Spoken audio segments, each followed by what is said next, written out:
Hey everyone, welcome back to my channel. I am very happy to be back today with another birth story. I have shared with you the birth stories of my oldest three children who were born in 2010, 2012, and 2013.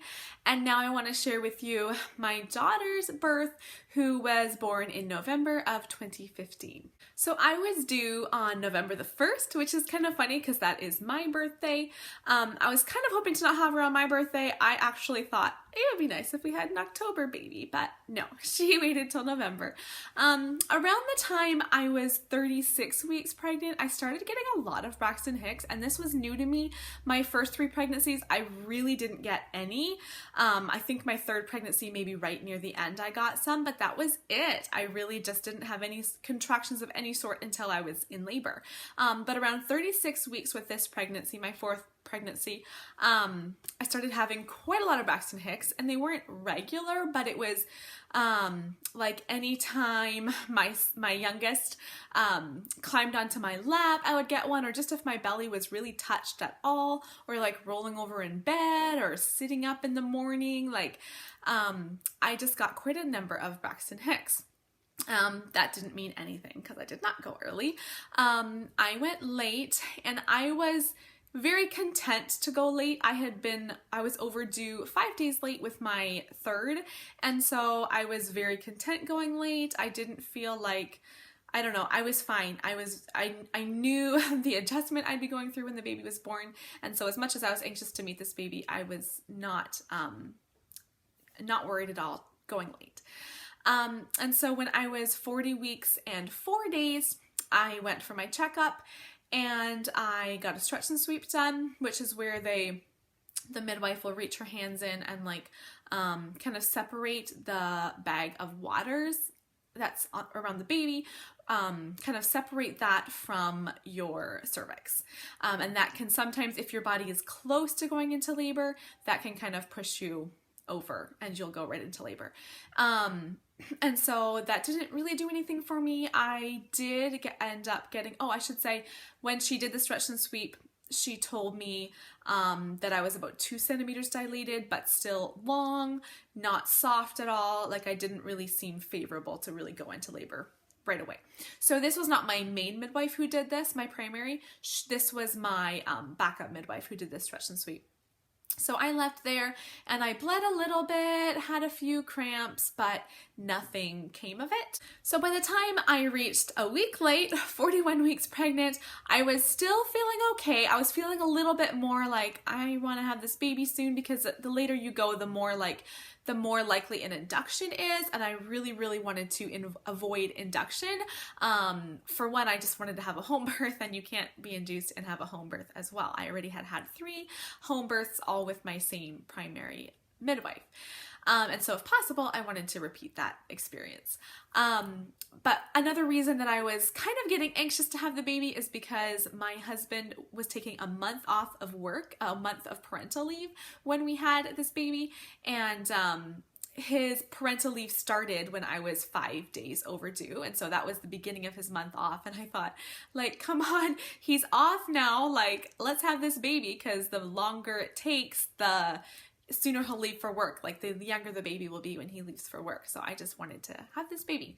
So I went in for an appointment when I was 41 weeks and 1 day. So I was 8 days late. And I had this appointment with my primary midwife, who was dedicated to coming to this birth. She was like, I am going to be there. I've been there at the last 3. And what we do here in Ontario, at least in my city, is you have 2 or 3 midwives that are your midwife, even though like our service in my city has probably 10 or 12 midwives. You have 2 or 3 that are dedicated to you. And so every appointment you see one of those, and then they kind of stagger, like when they're on call and when they're in office. So you know that one of them will be at your birth, but you're not guaranteed which one. Anyway, my midwife was like, no, I'm going to be the one there. So even if I'm, if I'm on vacation or if I'm in the office, like I'll make it work. Page me. I will be there. And so she gave me another stretch and sweep, and she said, you are 2 centimeters. I can stretch you to a 4. And she really wanted me to have this baby soon for her to be able to be there. And so she said, I'm giving you a really good stretch and sweep. So she reached in, and she said that as she like put her fingers around, she said she could feel the membranes just like sweeping away. And she went all the way around the baby's head 3 times.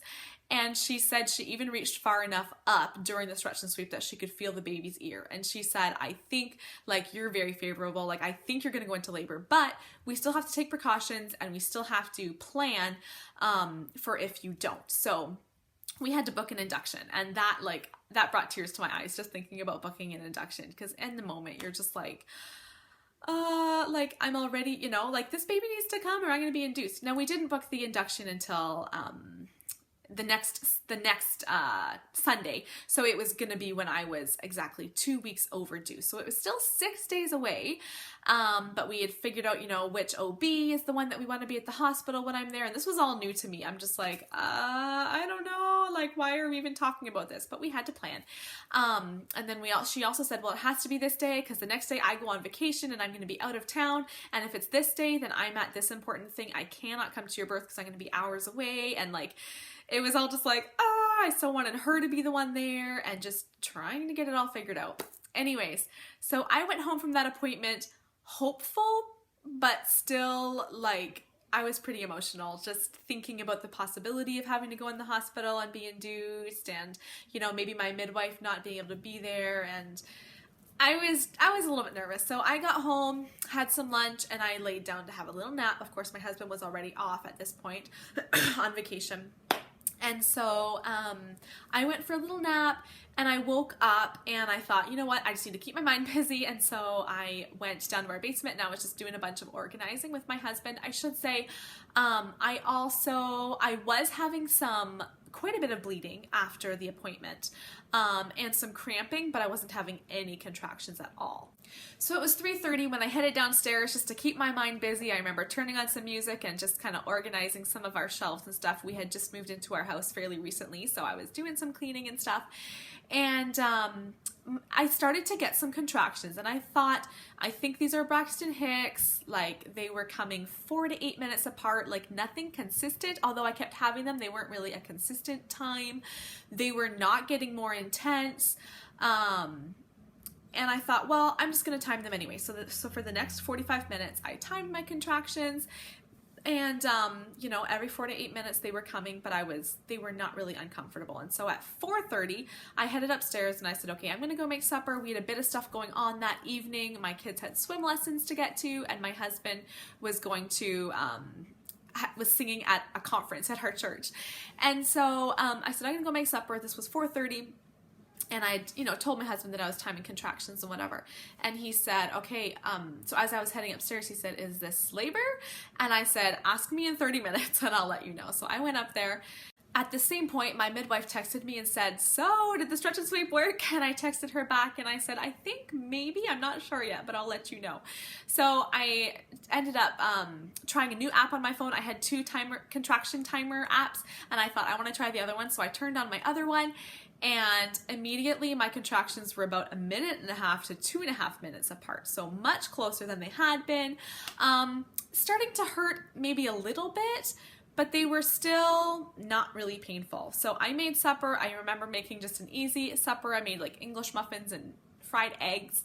And at 5 o'clock, I still made supper. I was feeling fine. My husband came and sat at the table. My kids came and everything.